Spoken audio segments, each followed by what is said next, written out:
and Salam Malaysia Madani. You're watching Malaysia Tonight with me, Rasmi. In the top stories, principles of civil society through fair and factual media reporting to be upheld.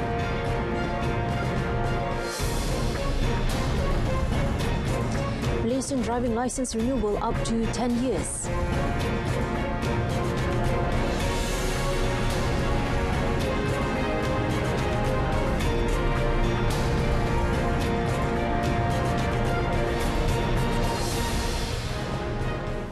The Unity Government is committed to revive the principles of civil society through fair and factual media reporting. The strong determination was reiterated by Prime Minister Datuk Seri Anwar Ibrahim at the World Press Freedom Day celebration today.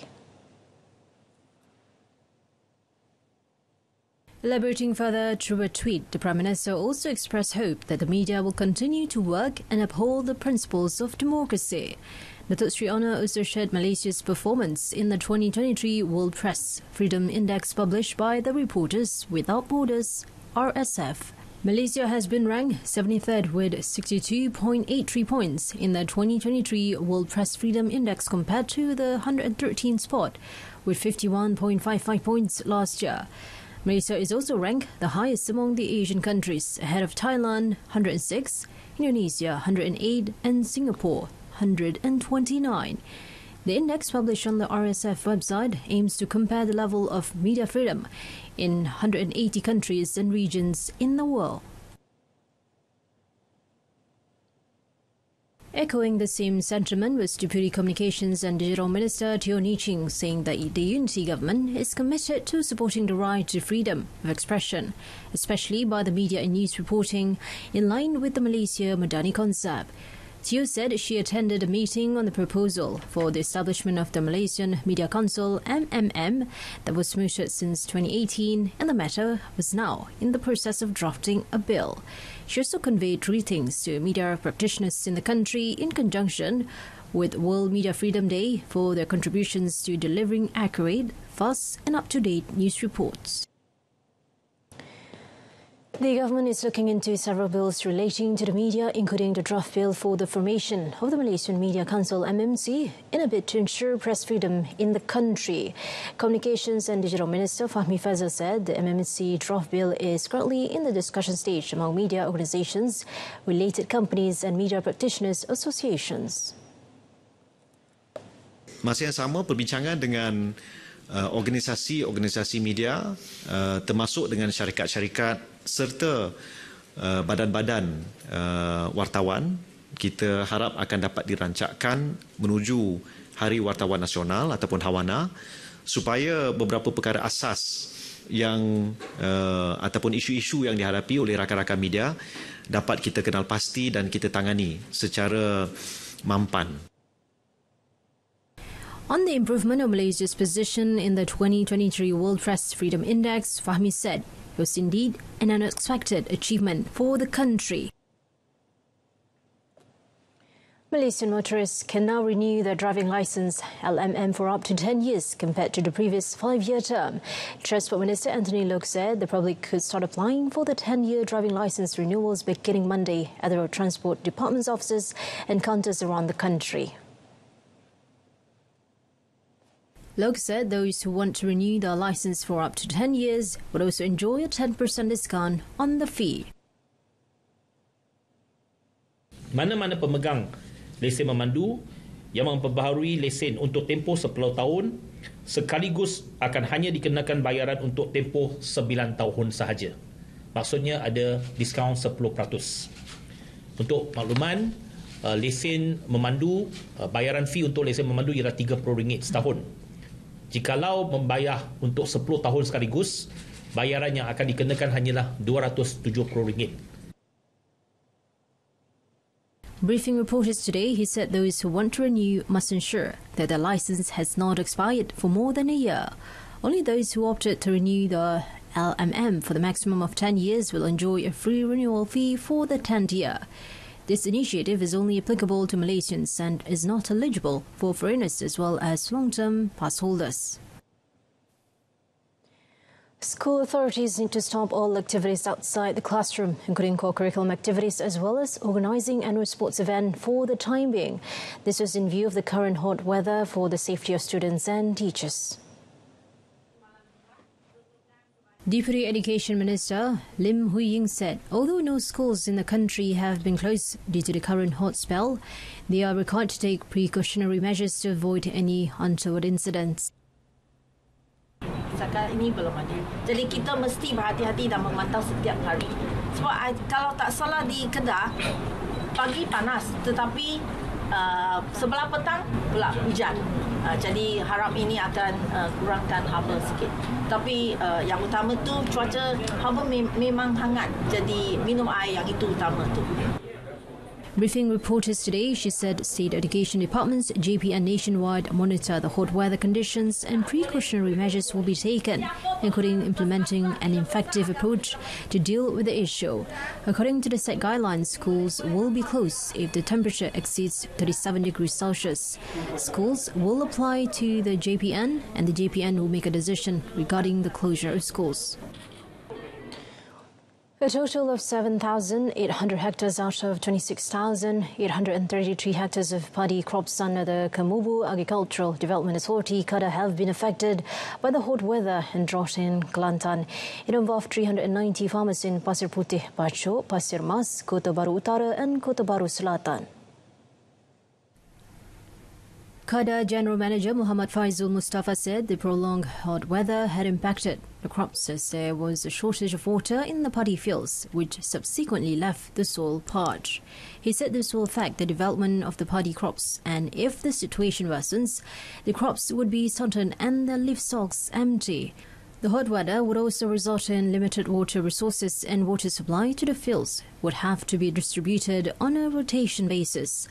KADA has taken several drastic measures to ensure farmers will not suffer bigger losses, and these include supplying mobile pumps to the affected areas and identifying locations with underground water sources to be discharged through tube wells.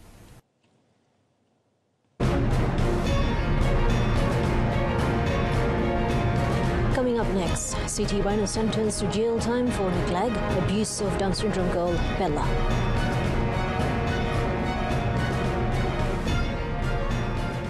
The implementation of a dual 5G network will continue until the end of 2023. Once the current rolled out under Jiro Nasional Berhad, DNB has reached 80% of populated areas. Communications and Digital Minister Fahmi Fazil said the matter was agreed during today's cabinet meeting chaired by Prime Minister Datuk Sri Anwar Ibrahim. He explained that the switch to the dual network model would be implemented based on terms which are consistent with global practices of offering multiple networks. Menawarkan kepelbagaian rangkaian bukan sahaja untuk rakyat, malah juga untuk sektor perindustrian yang merupakan antara kumpulan sasar penggunaan teknologi 5G. Keputusan ini dibuat dengan anjakan fokus kepada elemen penerima gunaan dan inovasi berasaskan teknologi 5G secara komprehensif. Model ini turut mengambil kira kemampanan ekosistem industri telekomunikasi di Malaysia sekaligus menamatkan unsur monopoli yang sering dikaitkan dengan DNB. In a media conference on 5G implementation today, he said his ministry will work with the Finance Ministry, DNB and mobile network operators to ensure a smooth transition to the dual network without affecting the people's interests and investors' confidence. Bank Negara Malaysia's BNM Monetary Policy Committee MPC has decided to increase the overnight policy rate OPR by 25 basis points to 3.0%. This resulting to the ceiling and floor rates of the corridor of the OPR had been increased to 3.25% and 2.75% respectively. In a statement, the central bank said the 3% OPR has brought back the benchmark interest rate for pre-crisis levels and is more aligned with the stronger state of the economy. The MPC's decision to raise the OPR is because the Malaysian economy is showing strength. Moving forward, the central bank expected Malaysia's economy would continue to expand this year as large projects are progressing well and unemployment is coming down closer to pre-crisis levels, which would support household spending. Higher tourist arrivals are expected to support local businesses. On the external front, the central bank said despite some challenges, global growth is likely to be supported by the strong job market and the rebound of China's economy. The Kuala Lumpur Sessions Court today sentenced Rumah Bunda Puanda Siti Bainur Razali to a total of 22 years in prison after finding her guilty of neglecting and abusing a teenage girl with Down syndrome known as Bella. Judge Israelism Sanusi sentenced her to 10 years in prison for the offence of neglecting that girl and 12 years in prison for the second charge of abusing her. However, the court ordered her to serve the sentences concurrently from today, meaning she will be serving only 12 years in jail. The court also ordered the woman to sign a 5-year good behaviour bond with a local as a guarantor and a surety of 5,000 ringgit. Siti Bainun, who arrived at the court complex at 8:27 a.m, accompanied by a woman, who also ordered to carry out 200 hours of community service to be completed within 6 months serving her time in jail. According to the charges, Siti Bainun was allegedly to have neglected and abused a 13-year-old Down syndrome girl, causing the victim to suffer physical and emotional injuries in a condominium unit in Wangsomajo between February and June 2021. The charge, framed under Section 31, Subsection 1, Subsection A of the Child Act 2001, provides imprisonment for up to 20 years or a fine of 50,000 ringgit or both upon conviction. In Johor Bahru, a man and his wife pleaded guilty at the Sessions Court to a charge of abusing their 4-year-old son to the extent of causing him physical injury last Friday. The boy's stepfather, S. Nagendran, and his mother, A. Sangeeta, both 23, committed the offence at Skudai Villa Apartment, Taman Skudai Bahru around midnight on 28th of April. They were charged under Section 31, Subsection 1, Subsection A of the Child Act 2011, read together with Section 34 of the Penal Code, which provides a fine not exceeding 50,000 ringgit or a maximum jail term of 20 years of both if convicted. Judge Dato Ahmad Kamal Arifin Ismail said 7th of June to hear the facts of the case before passing the sentence. It was reported that a 4-year-old boy died last Saturday, believed to have been physically abused by his mother and stepfather. A policeman was charged in the Ipoh Sessions Court today on 3 charges of soliciting and accepting bribes amounting to 700 ringgit 6 years ago. Lance Corporal Muhammad Alfi Faisal Chitmin, 35, who is with the Pokok Asam Police Station in Taiping, pleaded not guilty and claimed trial to all the charges in front of Presiding Judge Ahmad Kamar Jamaluddin. On the first charge, he is allegedly to have solicited 300 ringgit from one Khor Jin Siang for running a scrap metal business using an expired license at about 3:40 p.m. on 17th of May 2017.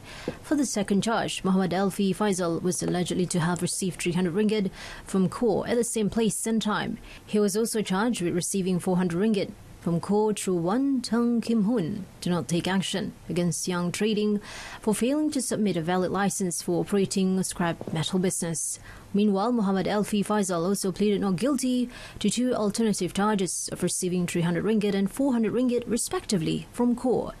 The alleged bribe was an inducement to not take action against him for failing to submit a valid license for operating a scrap metal business on 17th of May and 4th of April 2017 at the Xi'an Trading Office in Taiping. The court allowed the accused bail of 15,000 ringgit with one surety for all 3 charges and set 9th of June for mention.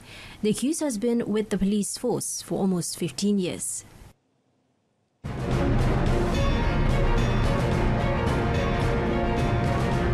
Thailand's democracy faces pivotal moment in an upcoming election. That and more coming up in the first segment. Stay tuned.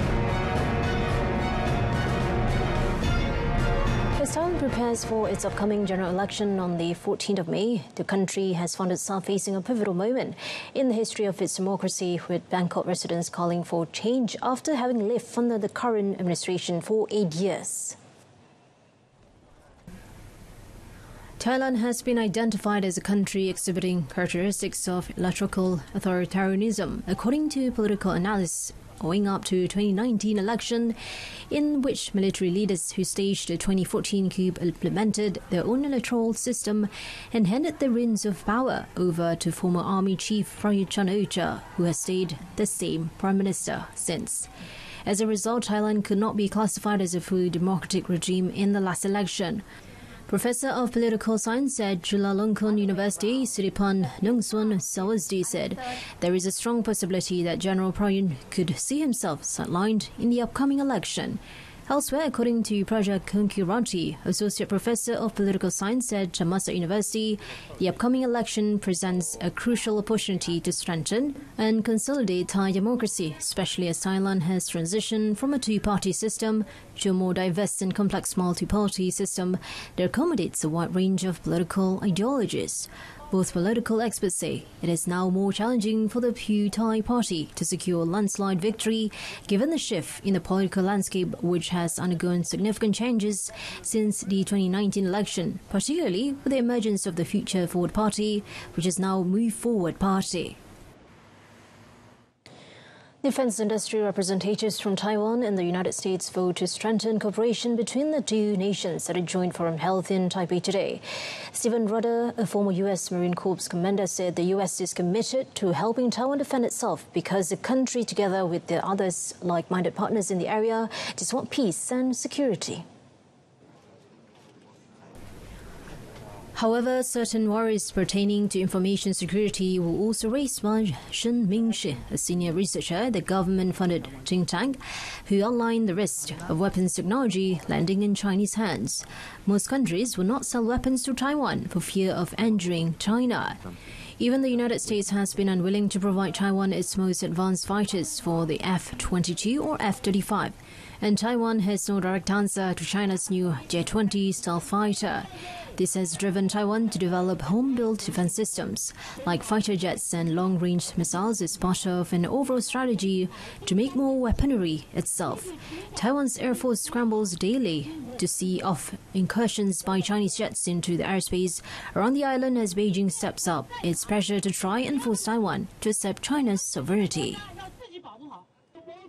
A prominent activist and critic of the Laos government has been gunned down at a cafe in the capital of Vientiane with graphic footage of the murder published online by state media. Communist Laos has long been criticized for its poor human rights record and failing to properly investigate the disappearances of government critics. Human Rights Watch and Amnesty International condemned the murder and urged the Laos authorities to carry out a proper investigation. Chilling security camera footage posted online by state news agency KPL shows a gunman in a brown shirt and a black cab shooting a Nusa Jag Lipasukum twice on Saturday. The footage shows the gunman carefully using a handkerchief to open and close the door, presumably to avoid leaving fingerprints. The KPL reports that police were investigating the incident and searching for suspects. Anusa was the administrator of a popular Facebook page driven by Keyboard, which regularly posted critical views on the Laos government. Amnesty International said a friend of Anusa had told them the attack had left activists even more afraid to speak out. A number of critics of the poor secretive state have died or gone missing in recent years. Summer Symphon, an award-winning campaigner for sustainable development, vanished in December 2012 after police pulled over his vehicle at a checkpoint in the capital. Pro-democracy campaigner Od Sayavod has also not been seen since he went missing in Thailand in 2019.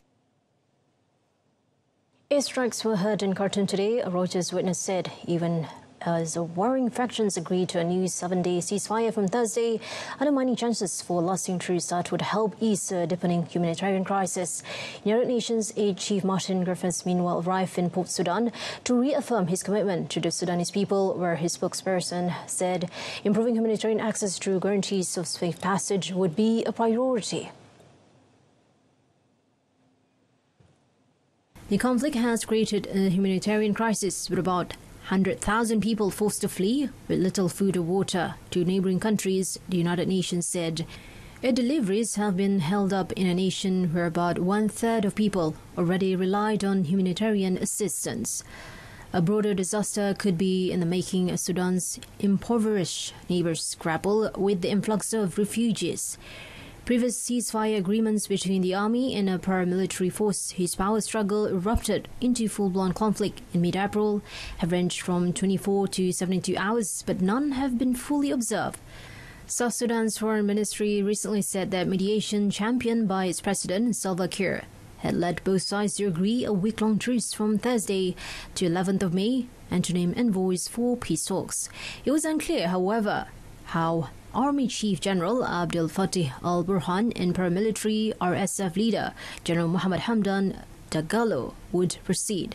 The commanders of the army and RSF, who had shared power as part of internationally backed transition towards free elections and civilian government, have shown no sign of backing down, yet neither side seems able to secure a quick victory.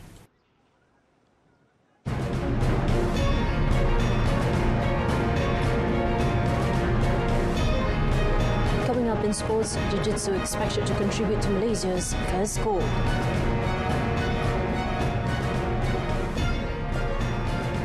A male jiu-jitsu athlete is expected to contribute to Malaysia's first goal at the 2023 SEA Games in Phnom Penh, Cambodia this Saturday. Chief of Mission to the 2023 SEA Games, Datuk Muhammad Nasir Ali said the combat sports athlete is a gold prospect at the biennial games. The Jiu-Jitsu camp is counting on two male athletes, namely Adam Akasha and Siu Yanwei, to shoulder the national challenge in Cambodia. In the 2021 edition in Hanoi, Vietnam, the national Jiu-Jitsu team brought home two medals, a silver in the men's 69kg event through Adam, while female exponent Les Hun Yin Yub won bronze in the 48kg event. Meanwhile, Datuk Nasir said that almost 300 of the total 677 athletes of the national contingent have arrived in Cambodia to compete in the 22nd edition of the SEA Games. Commenting further on the matter, he said the national contingent is fully prepared to compete in Cambodia and is satisfied with the medical services provided by the organisers, which were already available for the athletes, including for those who need physiotherapy and psychological help. Datuk Nasir added that so far there has been no issue of transportation or halal food raised by the national contingent since they arrived here a few days ago. He said the national contingent seemed to be satisfied with the food provided, and he even met with the head chief of Filipino food at the sports village who had handled the 2019 SEA Games in Manila.